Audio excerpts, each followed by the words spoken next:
세상이 감당하지 못하는 사람이라는 제목으로 말씀 전할 때에 많은 은혜 받으시기 바랍니다.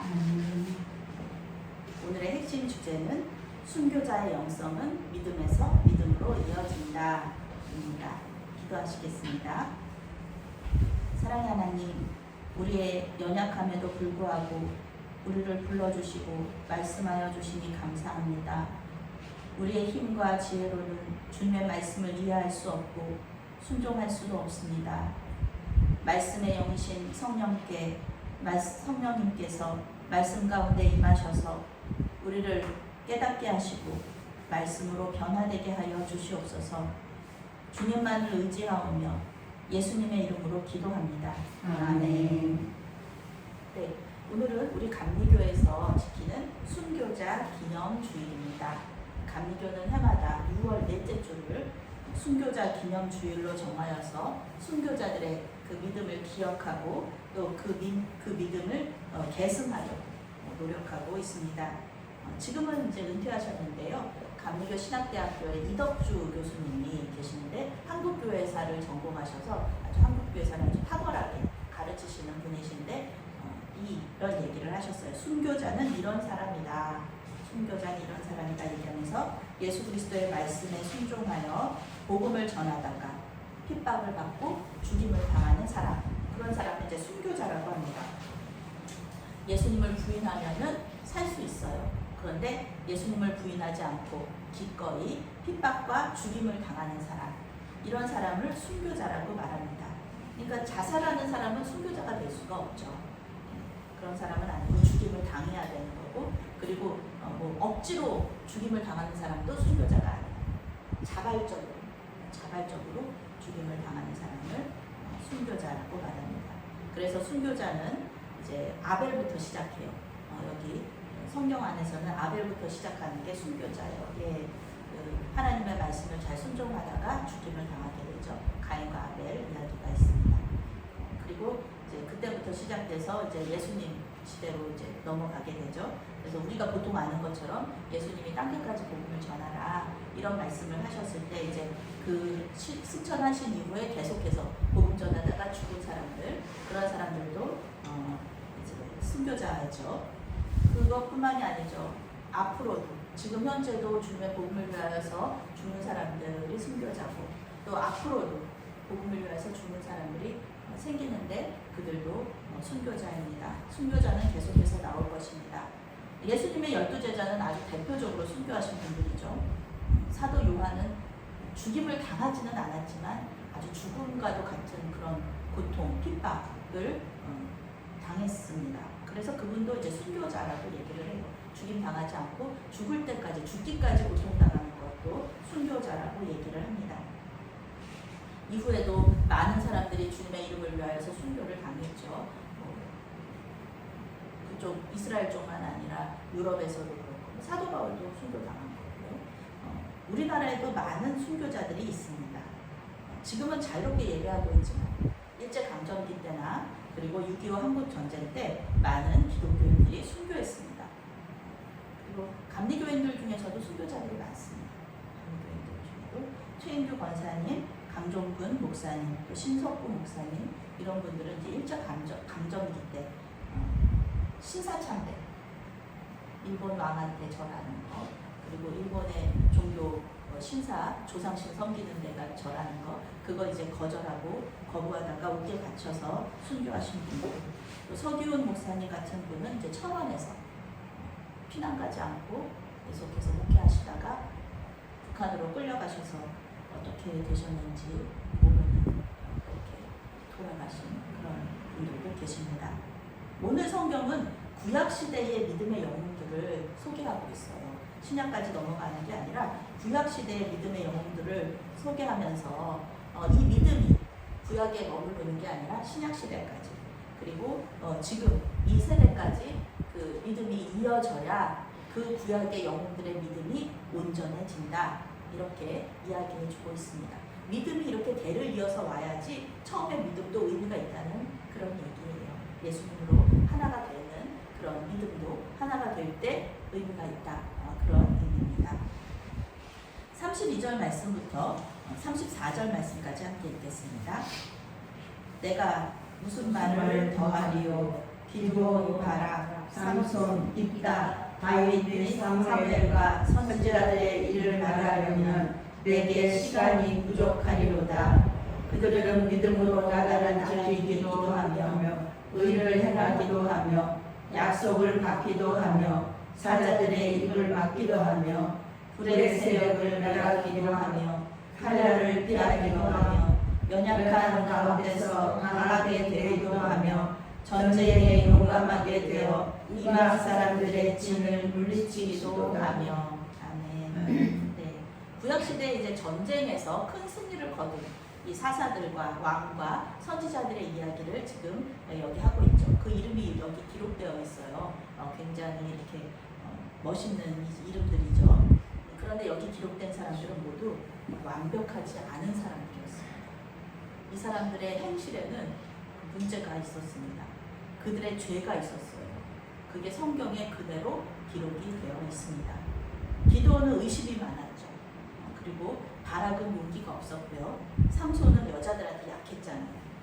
입다는 경솔하게 자기 딸을 바친다고 약속했고, 다윗은 다른 사람의 아내를 탐하다가 그 남편을 죽이고, 사무엘은 하나님의 음성을 듣지도 못했고 자녀를 또 사사들로 잘 양육하지도 못했습니다. 다른 선지자들도 다 인간적인 약점들이 다 있어요. 성경은 그대로 다 이야기해줘요. 왜냐하면은 그들은 이런 약점에도 불구하고 믿음이 있었다. 성경은 여기 11장 소위 믿음장이거든요. 이부터 11장. 그런 인간적인 약점, 죄악들에도 불구하고 그들의 이름을 다 기록해요. 이들은 절대로 전쟁에서 이길 수 없는 그런 상황 속에 있었고, 그 사람의 자신의 행실도 그렇게 우리가 막 우러를 정도로 대단한 윤리적으로 훌륭한 사람들이 아니었지만 하나님에 대한 믿음이 있었다. 믿음이 있었다. 그런 믿음으로 전쟁을 승리로 이끌었던 그런 사람들입니다. 그래서 믿음은 단순히 이런 내적인 확신이 아니에요. 신념이나 생각 이런 게 아닙니다. 믿음은 순종으로 나타나요. 행동으로 나타납니다. 내적으로는 이렇게 생각할 수 있어요. 아유, 나 하나님 믿지, 하나님 능력 있으시지, 이렇게 믿는 거, 그것만 가지고는 믿음이라고 얘기할 수가 없습니다. 외적으로 기도하고 섬기고 일하는 거, 요거 두 개가 같이 있는 게 믿음인 거예요. 하나님의 약속을 신뢰하고 그리고 실제로 그 일을 하는 거. 왜 우스갯소리 중에 이런 우스갯소리 있잖아요. 어떤 사람이 계속 로또 당첨되게 해달라고 계속 기도한 거예요. 로또 당첨되게 해달라고 계속 기도하는데 한 번도 당첨이 안 돼요. 그러니까 이 사람이 하나님한테 기도한 거예요. 하나님, 제가 그렇게 기도하는데 왜 로또 당첨 안 되게 하십니까? 그렇게 했더니 하나님이 이렇게 말씀하셨어요. 로또를 누가 샀어? 그렇게 얘기하신 거예요. 로또를 샀어? 사봤어? 이렇게 얘기하신 거예요. 얘기하셨다는 그런 우스갯소리가 있습니다. 실제로 하나님께서 로또 당첨되게 해주실 거라는 믿음도 있고 기도도 계속했는데 실제로 이 사람은 한 번도 그렇게 행동하지 않았다. 로또를 한 번도 산 적이 없다는 겁니다. 네, 그런 게 믿음은 아니다라는 거죠. 믿음이라는 건, 믿음은 내적으로 확신하고 외적으로 행동하는 거예요.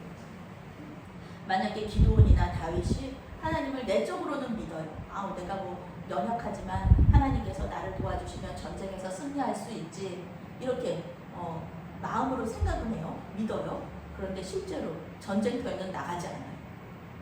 전쟁터에 나가지 않고 나 몰라라 하면서 하나님이 그거 다 알아서 하시겠지, 이런 거는 믿음이 아니다라는 겁니다. 성경에서 말하는 믿음은요, 내적인 확신과 외적인 행동이 같이 따라가는 거예요. 연합을 하는 거예요. 그것을 우리는 알아야 합니다. 히브리서 11장 1절에서 이렇게 얘기해요. 믿음은 바라는 것들의 실상이요 보이지 않는 것들의 증거니, 이렇게 말하고 있습니다. 조금 어려운데요. 하나님의 약속이 이루어지는 것, 이거 하나님의 약속은 지금 받았어요. 근데 하나님의 약속이 이루어지는 것은 미래에 어느 날 이루어져요. 그런데 우리가 눈으로 지금 하나님의 약속을 받으면서 미래에 이루어질 그것까지도 바라보고 있는 것, 그것이 믿음이라는 거예요. 구약 시대의 사람들이 뭐 예수님이 오실 거라는 약속은 받았지만 예수님 실제로 보지 못했잖아요. 그런데 이 구약 시대 사람들이 예수님 오실 것을 눈으로 직접 보는 것 같이 하면서 그 믿음으로 예수님을 계속해서 기다렸다. 이런 것이 이런 믿음이라는 거죠. 보이지 않는데 보는 것. 이것이 믿음이다. 하나님은 약속을 꼭 지키신다. 그러는 믿음으로 어려움이나 시련이나 박해를 이겨내는 것. 그것이 바로 믿음이라는 겁니다. 때로는 하나님께서 여기 성경에 나온 대로 전쟁에서 이기기도 하시고 사자들의 입을 다니엘 같이 사자들의 입을 막아주시기도 하시고 또 다니엘의 새 친구들 같이 불의 세력을 멸하기도 하셔서 풀무불에서 구해주기도 하시고 이러실 수도 있어요. 그런데 그리 아니하실지라도 죽임을 당한 사람들이 많거든요. 하나님께서 그거 구해주시지 않으실 때도 있다. 죽임을 당하는 거예요. 그런데 믿음을 버리는 것보다는 목숨을 버린 사람들. 나의 믿음은 버리느니 나는 목숨을 버리겠다. 그러는 사람들이 있었어요. 그 사람들이 바로 순교자들인 것입니다. 그래서 어떤 분들 중에는 그런 분들이 계세요. 모든 종교에 구원이 있다. 이렇게 말씀하시는 분들이 계세요. 다원주의자. 교회 밖에도 구원이 있다. 하나님께로 가는 구원의 길은 여러 군데다. 이렇게 얘기하시는 분들이 계신데 이제 그런 분들한테 제가 여쭤봐요. 그러면은 목사님들이나 신학자들인 교수님 그러면은 순교자들은 왜 죽은 겁니까? 제가 그렇게 물어봐요. 믿음을 지키다가 예수 그리스도라는 믿음을 지키다가 죽은 분들이 그렇게 많은데 그런 분들은 왜 죽으신 겁니까? 어리석은 건가요? 그분들이?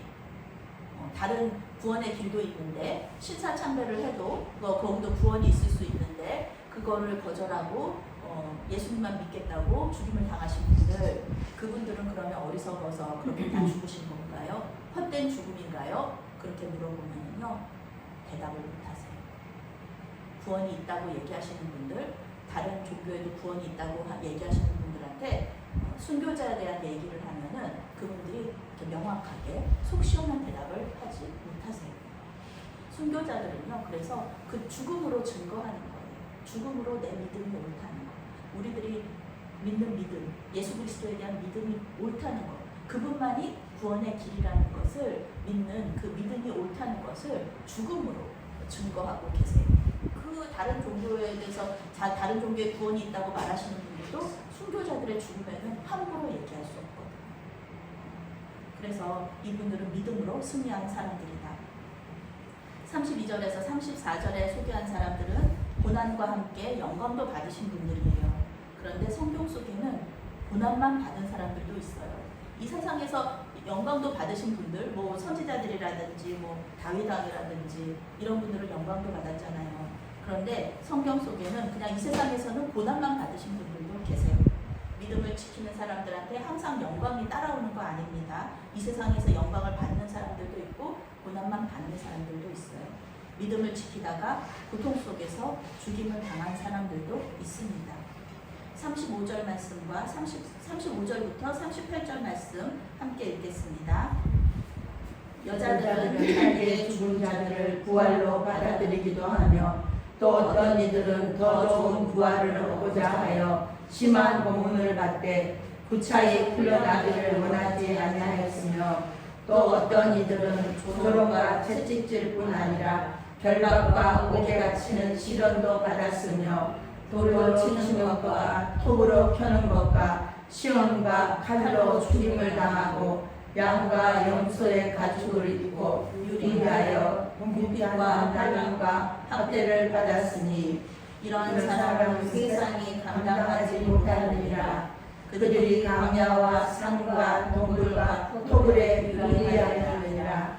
아멘. 구약 시대는 이제 예수님 오시기 전까지의 시대죠. 고문을 받고 조롱과 채찍질과 결박과 옥에 갇히는 고난을 겪은 이런 사람들이 아주 많았습니다. 하나님에 대한 여호와 신앙을 지키다가 돌에 맞아서 죽기도 하고요. 톱으로 펴져서 죽고 시험당하고 칼로 죽임을 당하고 옷도 없어서 짐승의 가죽을 입고 떠돌아다니는 게 구약시대에는 굉장히 큰 저주거든요. 심판이거든요. 떠돌아다니고 궁핍과 환난과 학대를 받고 집에서 살지 못하고 광야에서 살고 산에서 살고 동굴과 토굴에서 헤매고 다니고 이런 삶. 우리가 하나님 잘 믿으면은 절대로 가난하지도 않고 이렇게 우리 생각하잖아요. 하나님 잘 믿는 사람들한테 어려움이 있으면은 이상하다고 생각하잖아요. 그런데 아니에요. 이분들 전부 다 하나님 잘 믿는 사람들이에요. 하나님을 너무 잘 믿어서 이런 어려움을 겪은 거예요. 하나님을 믿는다는 이유로 이러한 어려움과 고통 속에서 살아간 사람들이 많다. 성경은 이들이 부활의 소망을 가지고 있었기 때문에 이 모든 고난을 겪었다고 말을 합니다. 구약시대에 부활의 소망을 가진다는 것 자체가 굉장히 힘든 일이에요. 신약시대에 우리는 알죠. 예수님의 부활을 본 사람들이 이제 신약의 교회를 시작한 사람들인데 예수님의 부활을 못 본 사람들, 이 사람들은. 그런데도 부활을 소망을 했다. 대단한 믿음이죠. 구약시대의 믿음을 가진 사람들은 대단한 믿음을 가진 사람들이었습니다.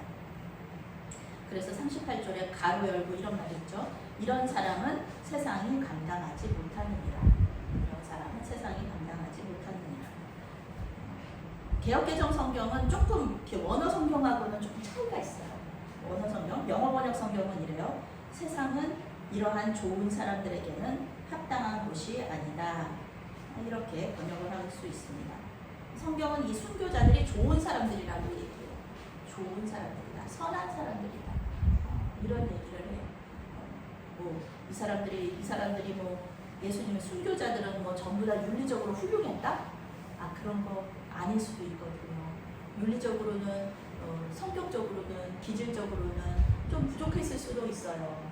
그런데 믿음 때문에 이 사람들은 선하고 착하고 좋은 사람들이다. 물론 우리 계속해서 우리 예수님을 믿는 사람들은 계속 착해지죠. 윤리적으로 살아가요. 왜냐하면 성령께서 그렇게 우리를 인도하시니까. 그래서 마지막에는 그렇게 좋은 사람으로, 착한 사람으로 이렇게 살 수 있지만 성경은 이 순교자들에게 좋은 사람들이다 라고 얘기하고 있습니다. 이렇게 가난하고 힘들고 이렇게 조롱받고 이런 사람들을 좋은 사람들이다. 그래서 순교자들은요, 이 세상의 가치로 보면은요, 정말 불쌍한 사람들이에요. 그렇지만 이 세상의 가치와 믿음이 딱 충돌했을 때, 하나님을 믿는 믿음을 택하겠느냐, 아니면 이 세상에서 행복하고 부유하게 잘 살겠느냐, 이런 딱 그런 선택의 갈림길에서 하나님을 선택하면 분명히 고통이 있고 고난이 있다는 걸 알아요.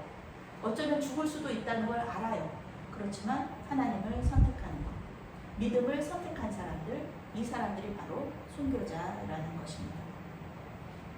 눈 딱 감고 이 하나님에 대한 믿음을 버리면은요, 고난과 고통도 없어요. 여기 오늘 말씀드린 이 권사님들하고 목사님들한테 감옥에 있을 때 많은 사람들이 와가지고 얘기했어요. 눈 한 번 딱 감고 신사참배하라고. 그러면은 고문도 이제 안 당하고 그냥 이제 투옥된 것을 나와서 신앙생활 하면 되지 않냐. 이렇게 이제 말씀하신 분들이 많거든요. 근데 물론 이제 그렇게 변절이라고 할까요? 그렇게 하신 분들도 계시지만 끝까지 계시다가 이제 감옥에서 죽음을 맞이하신 분들도 또 많다는 겁니다. 그분들은 고난을 선택하셨어요. 죽음을 선택하신 거죠. 물론 이러한 선택은 우리의 힘으로 할 수 없습니다. 순교라는 것은 우리가 나 순교해야지, 나 순교하고 싶어요 하나님, 그렇게 얘기한다고 해가지고 되는 게 아니에요. 성령께서 도와주셔야 하고요. 우리 마음대로 할 수 있는 게 아니라 하나님의 뜻이 있으셔야 할 수 있는 것입니다. 당연히 순교하는데 도망가지 않겠어요. 두려움이 있는데 가는데 도망가지 않고 그 자리에서 죽임을 당한다는 것은 하나님의 큰 뜻이 있으셔야지 할 수 있습니다. 사실 순교자들의 고난은 우리 예수님께서도 당하신 것이에요. 하늘 보좌를 버리고 사람으로 오신다. 단순히 사람이 되신다. 그래, 예수님 사람 되셨지 뭐. 사람 되셔서 우리의 감정들을 다 아시지. 우리의 생각 속으로만 그러는 게 아니라요. 우리 예수님은 하나님으로 계셨을 때는 생각하지도 못했던 거예요. 제가 지난번에 말씀드렸죠. 사람은 무엇으로 사는가 해서 천사가 이렇게 사람이 되면서 그런 고난, 어려움, 고통, 배고픔 이런 거, 추 이런 거 알게 됐다 그러잖아요. 우리 예수님도 마찬가지시죠.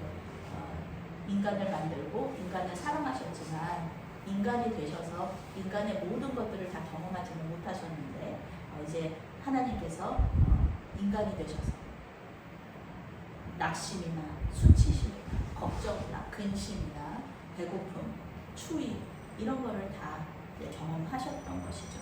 특히 십자가 죽음 같은 경우에는 인간으로서 굉장히 모욕당하는 그런 것이죠. 그래서 보통 그 시대 당시에도 그 죽임을 당하는 사람들이 조금 이렇게 인간적인 존중을 받는 게 가면 같은 거, 이렇게 영화 같은 데서 보셨을 거예요. 이렇게 뭐 포대기 같은 걸 덮어 씌워가지고 그 많은 사람들이 이렇게 그 십자가 못 박히는 사람들은 다 벌거벗거든요. 속옷까지 다 벗어요. 벌거벗은 채 이렇게 십자가에 못 박히게 되는데 그렇게 큰 형벌인데 그때 이제 많은 사람들이 쳐다보잖아요. 그러니까 이제 부끄럽잖아요. 그러니까 많은 사람들의 눈을 좀 가리려고 얼굴에 이렇게 포대기를 씌워주는데 그것도 예수님은 포대기를 씌우지도 않고 그냥 그대로 하셔서 많은 수치심을 받으셨는데 그런 모든 수치심이나 그런 것들도 전부 다 그 인간에 대한 사랑 그런 것으로 예수님께서 다 이겨내신 거죠. 그런 어려움을 그 고난을 예수님께서 다 겪으셨다. 그래서 상처 입은 치유자라는 개념이 있습니다. 상처 입은 치유자. 그것은 같은 경험을 한 사람이 그 고통을 믿음으로 이겨내고 다른 사람을 위로할 때 그때 그 위로가 강력하다라는 것입니다. 그렇죠? 자녀를 잃어본 사람만이 자녀를 잃은 사람을 위로할 수 있다. 그런 거죠. 이런 상처 입은 치유자 그런 개념. 우리 예수님께서 모든 인간의 감정이나 정서, 그런 고통, 수치심 이런 거를 다 겪으셨기 때문에 가난이라든지 이런 거를 다 겪으셨기 때문에 우리를 위로하실 때 그 위로가 강력하다라는 것입니다. 39절 말씀, 40절 말씀 함께 읽겠습니다. 이 사람들은 다 믿음으로 말미암아 증거를 받았으나 약속된 것을 받지 못하였으니 이는 하나님이 우리를 위하여 더 좋은 것을 예비하셨은즉 우리가 아니면 그들로 온전함을 이루지 못하게 하려 함이니라. 아멘. 네, 히브리서 기자가요. 지금까지 막 엄청 이 영웅들을 높여줬어요. 영웅들 대단하다. 영웅들의 믿음 대단하다. 그런데 갑자기 여기서 딱 얘기하는 거예요. 그런데 이 사람들의 믿음은 온전하지가 않다라고 얘기하는 거예요. 이 사람들의 믿음에 뭔가 완벽하지가 않은 부분이 있다. 이 사람들이 믿음으로 말미암아 증거를 받았으나 약속된 것을 받지 못했다. 이렇게 얘기하면서 믿음이 온전하지 않다. 이 믿음이 위대하고 대단하지만 하나님에 대한 믿음을 가진 사람이 이 사람들의 믿음이 뭔가가 부족하다. 그 부족한 것, 뭔가 완벽하지 않은 것, 더 좋은 것. 물론 이분들의 믿음도 좋은데 더 좋은 것이 있다라는 것이죠. 이것은 무엇이냐 하면은 예수님에 대한 약속, 예수님에 대한 믿음, 이런 것입니다. 더 좋은 것은 예수님이거든요. 이 구약시대 사람들은 예수님이 오시는 걸 몰랐어요. 그러니까 예수님이 오시는 거를 알았지만 믿음의 눈으로 바라봤지만 실제로 보지는 못했다는 것입니다.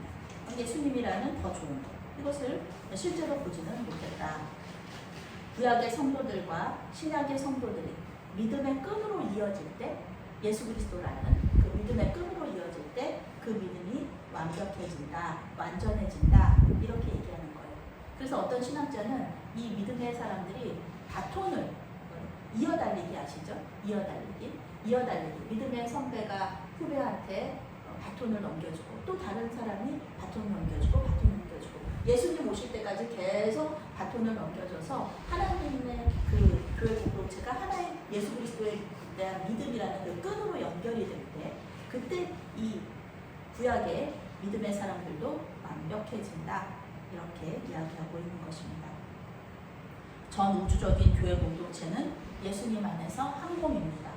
그런데 몸의 일부만 부활해요. 예수님 다시 오셨을 때 신약시대의 사람들만 부활하고 구약시대의 사람들은 부활하지 못한다? 그러면 굉장히 이상한 거죠. 팔 한쪽은 부활했는데 팔 한쪽은 부활하지 못했어요. 그거는 말이 안 되는 거죠.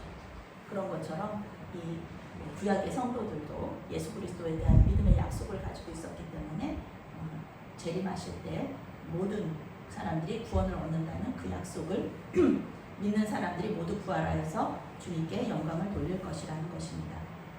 구약의 성도들은요, 신약의 성도들이 없으면 불완전해요. 우리 같은 사람들이 없다면 구약의 성도들의 믿음은 그저 아무것도 아닌 것이 되어버린다는 것입니다. 지금의 성도들 또한 앞으로 믿게 될 그 성도들까지 믿음에서 하나가 될 때 그때 완벽한 이 성도들이 된다는 거죠. 우리 예수님께서는 십자가에서 죽으실 때 그 구약의 성도들뿐만 아니라 신약의 성도들 그리고 앞으로 올 그 성도들을 위하여서도 죽으셨다는 것입니다. 제가 아는 선교단체 간사님이 계세요. 그분은 이제 목사님 안수를 안 받으시겠다고 그러시면서 이제 전도사님으로 계시는데 그 전도사님이 이제 처음으로 이제 선교지를 이렇게 목사님들이 나가시잖아요. 선교사님들이 나가시잖아요. 그때 이제 인천공항에서 항상 배웅을 하시는 거예요. 배웅을 하시는데 꼭 나가신대요. 훈련받은 선교사님들이 나가실 때는 꼭 나가시는데 나가실 때 인사말이 이거예요. 순교하세요, 선교사님.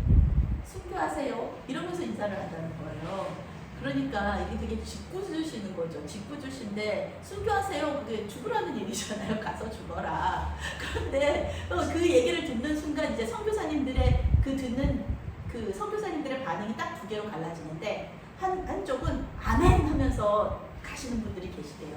그런데 또 한 분은 화를 내면서 순교하라고 그랬다고 화를 내면서 그러시는 분들이 계시다는 거예요. 두 분이 계신데 왜냐면 이게 순교라는 단어가 주는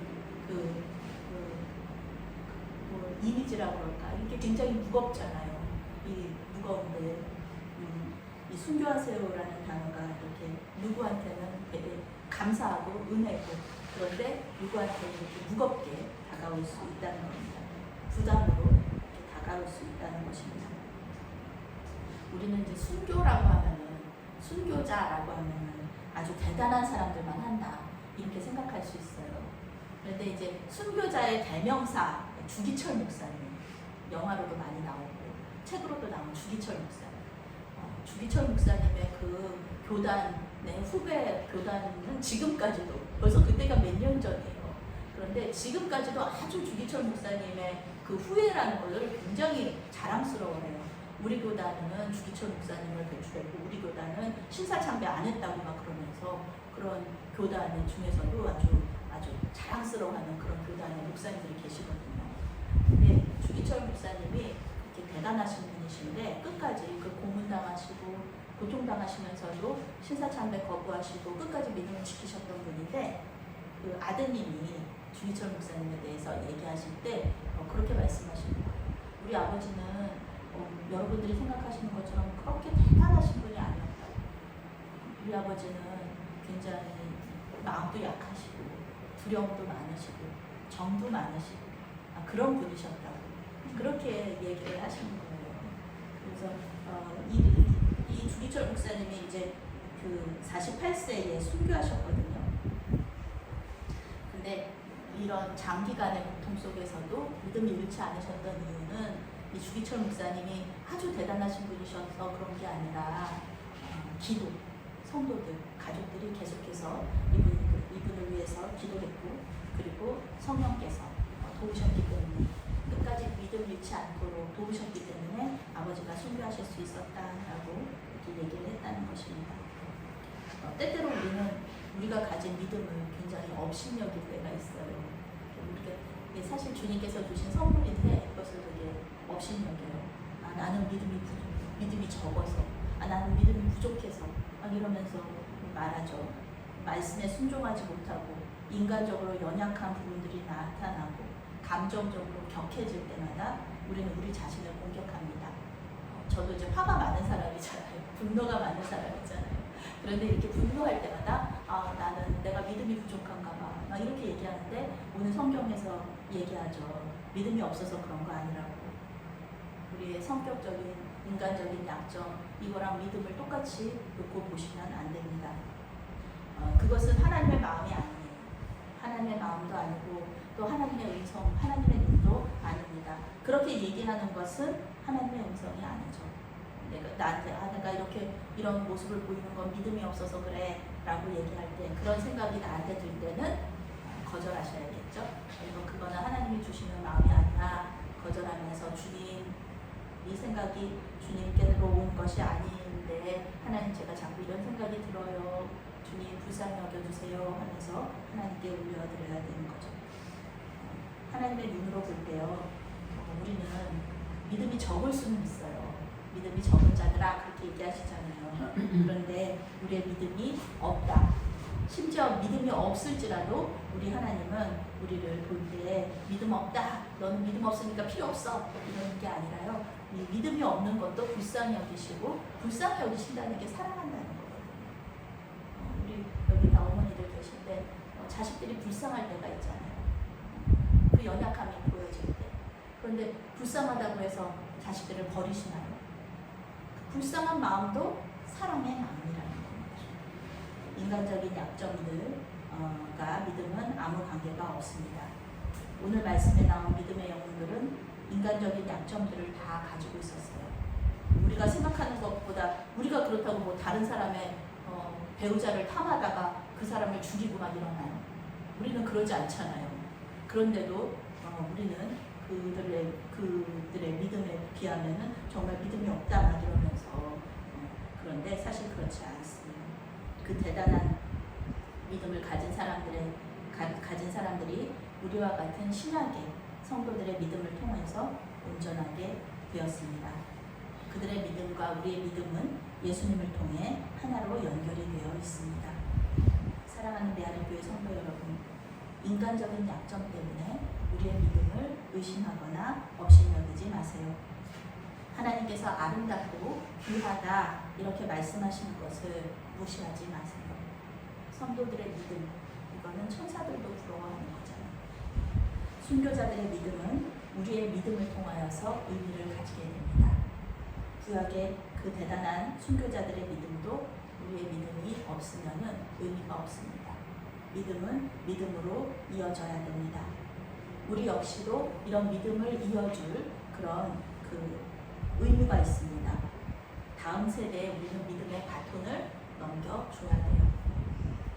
아무리 힘들고 어렵고 우리의 믿음이 적더라도 우리의 인간적인 약점이 우리의 발목을 잡더라도 우리는 순교의 각오를 하고 믿음을 지키고 그리고 그 모습을 통해서 믿음을 다음 세대에 전수하는 그 의미를 다해야 할 것입니다. 이 순교의 각오를 하고 믿음을 지키면서 다음 세대에 믿음을 전해주는 그런 저와 여러분이 되시기를 주님의 이름으로 축원합니다. 아멘. 사랑의 하나님, 우리에게 순교자의 영성을 허락하여 주시니 감사합니다. 우리가 일제강점기나 한국전쟁 당시의 순교자들처럼 고통당하지 않을지라도 믿음 때문에 고난을 당할 때가 있습니다. 다른 사람들이 괴롭힐 때도 있고 내가 나 자신을 괴롭힐 때도 있습니다. 우리를 불쌍히 여겨 주시옵소서. 주님의 눈으로 우리를 바라보며 믿음 잃지 않도록 서로 격려하고 기도해 줄 수 있도록 인도하여 주시옵소서. 또한 우리의 다음 세대가 우리의 믿음을 보며 믿음을 지켜나갈 수 있도록 도와주시옵소서. 예수님의 이름으로 기도합니다. 아멘.